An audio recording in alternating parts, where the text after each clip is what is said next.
ನಾವು ಯಾರನ್ನು ಕೂಡ ರಕ್ಷಿಸುವಂಥ ಪ್ರಶ್ನೆ ಬರೋದೇ ಇಲ್ಲ. ಇಂಥ ಪ್ರಕರಣಗಳೆಲ್ಲ ಆಗಬಾರ್ದು. ಇಂಥ ಘಟನೆ ಆಗಿರೋದು ನಮಗೂ ಕೂಡ ಬಹಳ ದುಃಖ ಆಗಿದೆ. മോബ് ലിഞ്ചിങ് കാര്യങ്ങളൊക്കെ ഫാസ്റ്റ് ട്രാക്ക് കോടതിയിലോട്ട് പോയിട്ടുണ്ട്. അതേപോലെ ഈ കേസും ഫാസ്റ്റ് ട്രാക്ക് കോടതിയിലേക്ക് പോകുന്നതിന് വേണ്ടി നമ്മൾ നിവേദനം കൊടുത്തിട്ടുണ്ട്. ಉರು ಬಿಸಿಲಿನಲ್ಲಿರುವಾಗ ಸಮಯದಲ್ಲಿ ಅವರು ಆಟ ಆಡುವಂಥ ಗ್ರೌಂಡಲ್ಲಿ ಬಾಯಾರಿಕೆ ನೀರು ಕುಡಿಯೋಕ್ಕೆ ಅಂತ ಹೋದವನಿಗೆ ಈ ರೀತಿ ಗುಂಪು ಹತ್ಯೆ ಮಾಡಿದ್ದಾರೆ.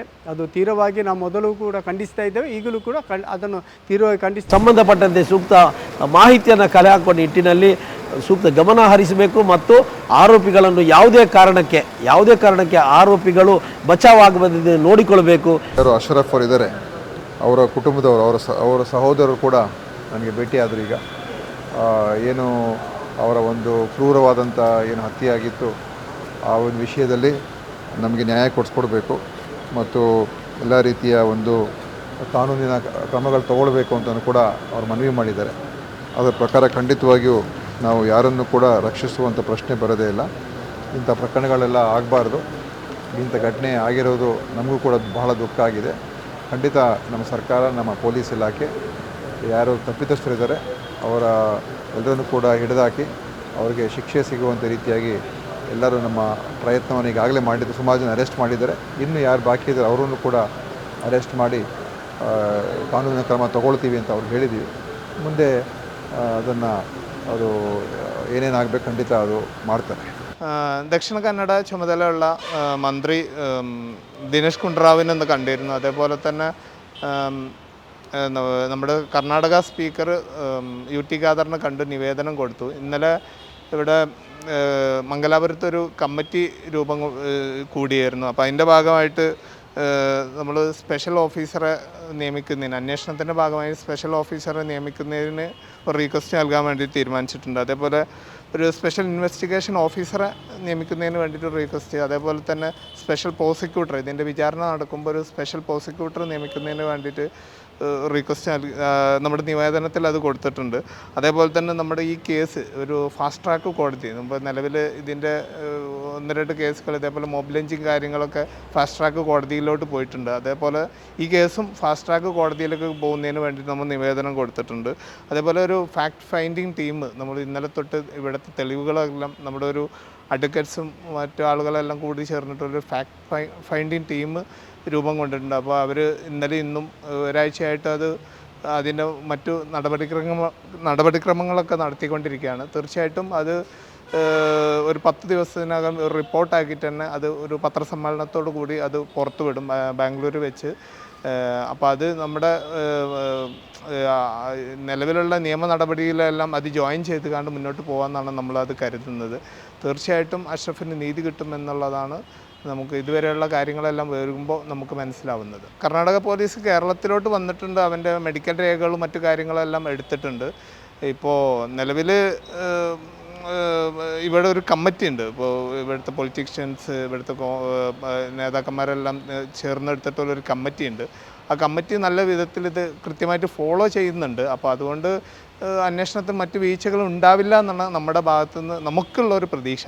ഇതുവരെ 21 പേരാണ് അറസ്റ്റ് ആയിട്ടുള്ളത്. ഇതിപ്പോൾ കുറച്ച് ആളുകൾ ഇങ്ങനെ പോലീസ് കസ്റ്റഡിയിലോട്ട് മാറ്റിക്കൊണ്ടിരിക്കുകയാണ്. ഇപ്പോൾ തിങ്കളാഴ്ച കുറച്ച് ആളുകളത് കോട്ടന്ന് കസ്റ്റഡി എടുക്കുമെന്നാണ് പറഞ്ഞത്. പിന്നെ തെളിവുകൾക്ക് മറ്റു സയൻറ്റിഫിക് തെളിവുകളാണ് ഇതിന് കൂടുതൽ വേണ്ടത്, ഇതിന് സപ്പോർട്ടിംഗ് ആയിട്ട്. അപ്പോൾ അതെല്ലാം അവർ കൃത്യമായിട്ട് 18ഓളം മൊബൈൽ ഫോണുകളെല്ലാം ഇതിൻ്റെ റിക്കവറിങ് ലാബിലോട്ട് അയച്ചിട്ടുണ്ട് എന്നുള്ളതാണ് നമ്മൾ അറിഞ്ഞത്. അപ്പോൾ അതെല്ലാം കൃത്യമായിട്ട് നടക്കും എന്നുള്ളതാണ് നമ്മുടെ ഒരു ಪ್ರದೇಶ. ಮೊನ್ನೆ ನಡೆದಂಥ ಅಶ್ರಫ್ ಏನು ಕೊಲೆ ಇತ್ತು, ಅದರ ಪ್ರಕಾರ ನಾವು ಒಂದು ಜಸ್ಟಿಸ್ ಫಾರ್ ಅಶ್ರಫ್ ಅಂತ ಒಂದು ವಯನಾಡು ಅಂತ ಒಂದು ತಂಡವನ್ನು ಮಾಡಿದ್ದೇವೆ. ಅದರ ಪ್ರಕಾರ ಅವರ ಬ್ರದರ್ ಕೂಡ ನಮ್ಮೊಟ್ಟಿಗೆ ಒಂದು ವಾರದಿಂದ ಇದ್ದಾರೆ ಮತ್ತು ಅವರಿಗೆ ಬೇಕಾದ ರೀತಿಯಲ್ಲಿ ಏನೆಲ್ಲ ನಮ್ಮ ಕಡೆಯಿಂದ ಹೆಲ್ಪ್ ಆಗಬೇಕು, ಪೊಲೀಸ್ ಸ್ಟೇಷನ್ ಮತ್ತು ಕೋರ್ಟು ಈ ರೀತಿ ನಾವು ಅವರಿಗೆ ಸಹಾಯ ಮಾಡ್ತಾಯಿದ್ದೇವೆ. ಮತ್ತು ಅದರ ಪ್ರಮುಖವಾಗಿ ಇವತ್ತು ನಮ್ಮ ಒಂದು ಏನು ಟೀಮ್ ಇದೆ, ಆ ಟೀಮನ್ನು ಇವತ್ತು ಜಿಲ್ಲಾ ಮಂತ್ರಿಯವರು ಮೀಟ್ ಮಾಡಿಕೊಂಡು ಒಂದು ಮನೆಯೂ ಕೂಡ ಒಂದು ಕೊಟ್ಟಿದ್ದೇವೆ. ಅದರಲ್ಲಿ ಯಾಕೆಂದರೆ ಬೇಕಾದ ರೀತಿಯಲ್ಲಿ, ಯಾಕೆಂದರೆ ಆ ಕುಟುಂಬಕ್ಕೆ ಪರಿಹಾರ ಕೊಡಬೇಕು ಮತ್ತು ಒಬ್ಬ ಅಮಾಯಕ ವ್ಯಕ್ತಿ, ಯಾಕೆಂದರೆ ಇಲ್ಲಿ ಯಾವ ಊರಿಂದ ಬಂದು ಇಲ್ಲಿ ದುಡಿಲಿಕ್ಕೆಗೋಸ್ಕರ ಬಂದವ, ಸ್ವಲ್ಪ ಹುಷಾರಿಲ್ಲಂಥ ಮನುಷ್ಯ, ಒಂದು ಬೀದಿಯಲ್ಲಿ ಇರುವಂಥ ಬಾಟ್ಲನ್ನು ಎಕ್ಕಿ ಗುಜಿರಿ ಕೊಟ್ಟು ಅಲ್ಲಿ ಎಲ್ಲಿಯಾದರೂ ಸಿಕ್ಕಿದ ಕಡೆ ಮಳಗಿ ಮತ್ತು ಏನಾದರೂ ಮಾಡುವಂಥ ವ್ಯಕ್ತಿ. ಈ ಒಂದು ಬಿಸಿಲಿನಲ್ಲಿರುವಾಗ ಸಮಯದಲ್ಲಿ ಅವರು ಆಟ ಆಡುವಂಥ ಗ್ರೌಂಡಲ್ಲಿ ಬಾಯಾರಿಕೆ ನೀರು ಕುಡಿಯೋಕ್ಕೆ ಅಂತ ಹೋದವನಿಗೆ ಈ ರೀತಿ ಗುಂಪು ಹತ್ಯೆ ಮಾಡಿದ್ದಾರೆ.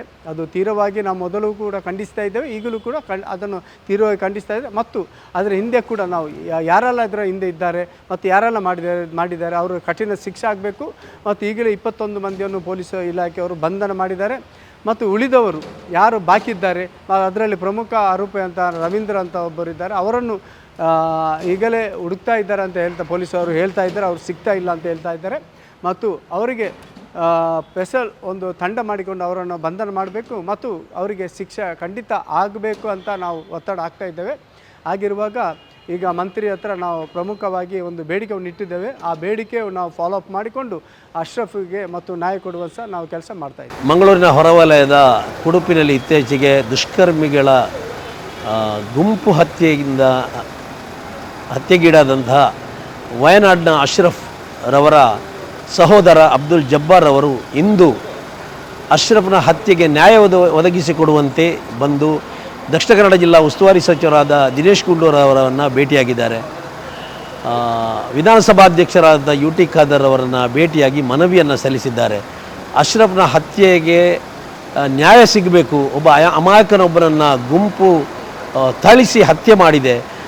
ಈ ಘಟನೆಯಿಂದ ನಾವೆಲ್ಲ ಭಯಭೀತರಾಗಿದ್ದೇವೆ ಮತ್ತು ನಮ್ಮ ಸಂಕಟಕ್ಕೆ ತಾವುಗೆಲ್ಲ ನೆರವಾಗಬೇಕು ಮತ್ತು ಸೂಕ್ತ ಕಾನೂನು ಕ್ರಮವನ್ನು ನಮಗೆ ಕೈಗೊಳ್ಳಬೇಕು.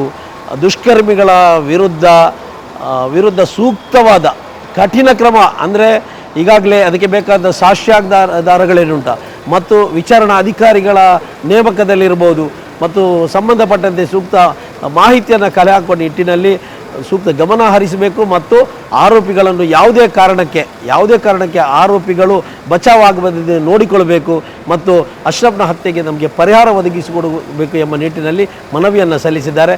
ಮನವಿಗೆ ಸೂಕ್ತವಾಗಿ ಜಿಲ್ಲಾ ಉಸ್ತುವಾರಿ ಸಚಿವರು ಮತ್ತು ಯು ಟಿ ಖಾದರ್ ಅವರು ಸ್ಪಂದಿಸಿದ್ದಾರೆ ಮತ್ತು ಸಂತ್ರಸ್ತ ಕುಟುಂಬದೊಂದಿಗೆ ನಾವೆಲ್ಲ ಇದ್ದೇವೆ ಎಂಬ ಭರವಸೆಯನ್ನು ಮಾತುಗಳನ್ನು ನೀಡಿದ್ದಾರೆ.